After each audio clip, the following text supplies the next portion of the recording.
Hello மக்களே, welcome to SP cinephile YouTube channel. நீங்கள் பார்க்க போகிறது இன்னைக்கு ஓடிடியில் ரிலீஸ் ஆன தருணம் அப்படிங்கிற தமிழ் படத்தோட ரிவ்யூ தான் பார்க்க போறீங்க. இந்த படத்தில் கிஷன் தாஸ், ராஜ் ஐயப்பா, ஸ்மிருதி வெங்கட், பாலசரவணன் இவங்க நடிச்சிருக்காங்க. இந்த படத்தை டைரக்ட் பண்ணவர் அரவிந்த் ஸ்ரீனிவாசன். இப்போ இந்த படத்தோட ரிவ்யூக்கு போகிறதுக்கு முன்னாடி என்னோட சேனல் இப்போ தான் ஃபர்ஸ்ட் டைம் பார்க்கணும், சப்ஸ்கிரைப் பண்ணி சப்போர்ட் பண்ணுங்க. அங்கே இப்போ மூவிக்குள்ள போகலாம். படத்தில் கதையை பொறுத்த வரைக்கும் ஹீரோ கிஷன் தாஸ் வைசாக்ல ஒரு போலீஸ் ஆஃபீஸராக இருக்காரு. ஒரு என்கவுண்டருக்கு போகும்போது எதிர்பாராத விதமாக அவரோட ஃப்ரெண்டை அவரே சுட்டு கொல்ற மாதிரி ஒரு சுச்சுவேஷன் வந்துடும். ஸோ அதோட கில்ட்டில் அவர் இருக்காரு. அண்ட் அதோட என்கொயரி சென்னையில் நடக்குது. ஸோ சென்னைக்கு வராரு. சென்னையில் ஸ்மிருதி வெங்கட் அண்ட் ராஜ் ஐயப்பா இவங்க ரெண்டு பேரும் ஃப்ரெண்ட்ஸா இருக்காங்க. ஒரே அபார்ட்மெண்ட்ல இருக்காங்க. ராஜ் ஐயப்பாவோட கேரக்டர் பாத்தீங்கன்னா ஒரு நெகட்டிவ் கேரக்டர் தான். அதாவது பொண்ணுங்களை ஏமாத்தி வீடியோ எடுத்து அபியூஸ் பண்ற மாதிரி இதே இன்டென்ஷன்ல தான் ஸ்மிருதி வெங்கட் கிட்டையும் பழகுறாரு. ஆனா அவங்களுக்கே அது தெரியாது. அண்ட் கிஷன் தாஸும் ஸ்மிருதி வெங்கட்டும் பாலசரவணன் மூலமா மீட் பண்றாங்க. ரெண்டு பேருக்கும் லவ் ஆகி கல்யாணம் ஃபிக்ஸ் ஆயிடுது. இது பொறுக்க முடியாத ராஜ் ஐயப்பா எப்படியாவது ஸ்மிருதி வெங்கட்டை அடையணும் அப்படின்னு அவங்க வீட்டுக்கே போறாரு. அந்த இடத்துல ஆக்சிடென்ட் எல்லாம் இறந்துடுறாரு. இப்ப இறந்தவரோட பாடியை எப்படி டிஸ்போஸ் பண்றது, இது கொலை இல்ல அப்படிங்கறது எப்படி ப்ரூவ் பண்றது, இதுக்கப்புறம் என்ன நடந்தது அப்படிங்கறத இந்த படத்தோட மிச்ச கதை. இது ஒரு கிரைம் த்ரில்லர் ஜானர். இப்ப இந்த படத்தோட பாசிட்டிவ்ஸ் நெகட்டிவ்ஸ் பார்க்கலாம். எனக்கு முதல் பாசிட்டிவா தோன்றது, இந்த படத்துல இந்த கொலை நடந்ததுக்கு அப்புறம் தான் படம் கொஞ்சம் விறுவிறுப்பா போகும். அதை மறைக்கிறதுக்காக இவங்க போடுற பிளான் எல்லாம் பாத்தீங்கன்னா கொஞ்சம் சுவாரஸ்யமா இருந்தது, கொஞ்சம் வித்தியாசமாவும் இருந்தது. அதே மாதிரி ஆக்டிங்கை பொறுத்த வரைக்கும் கிஷன் தாஸ் அண்ட் ஸ்மிருதி வெங்கட் நல்லாவே பெர்ஃபார்ம் பண்ணிருக்காங்க. ராஜ் ஐயப்பாக்கு பெருசா இந்த படத்துல ஸ்கோப் இல்ல.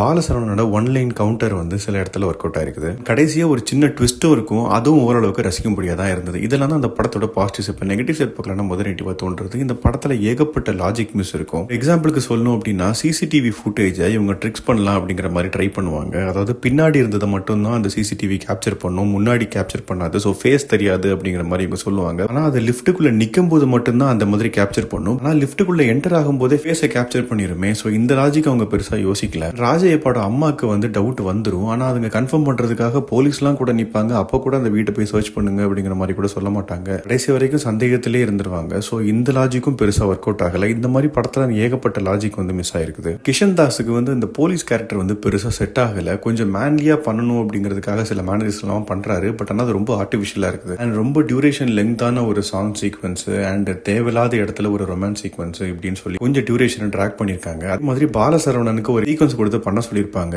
என்னதான் க்ளோஸ் ஃப்ரெண்டா இருந்தாலும் அவங்க பச்சையா ஏமாத்துறாங்க அப்படின்னு தெரிஞ்சும் இவர் வெகுளியா பண்றது சுத்தமா நம்புற மாதிரியே இல்ல. இந்த மாதிரி நிறைய ஃபிளாஸ் இருக்குது. சோ மொத்தத்துல இந்த படத்தை பத்தி சொல்லணும் அப்படின்னா ஒரு ஆவரேஜான மூவி தான். போலீஸ் ஆபீசரா அவரை காட்டினதுக்கான ரீசனே இந்த மாதிரி கொஞ்சம் வித்தியாசமா யோசிச்சு அவர் பாடியை டிஸ்போஸ் பண்ணுவாரு அப்படின்னு தான். பட் ஆனா அதுல ஏகப்பட்ட லாஜிக் மிஸ் இருக்குது. உங்களுக்கு இந்த ஜானர் பிடிக்கும் அப்படின்னா நீங்க ட்ரை பண்ணி பாருங்க. பார்த்துட்டு எப்படி இருந்தது அப்படிங்கறத கமெண்ட் செக்ஷன்ல சொல்லுங்க. அடுத்த ரிவ்யூல சந்திக்கிறேன். Bye, take care.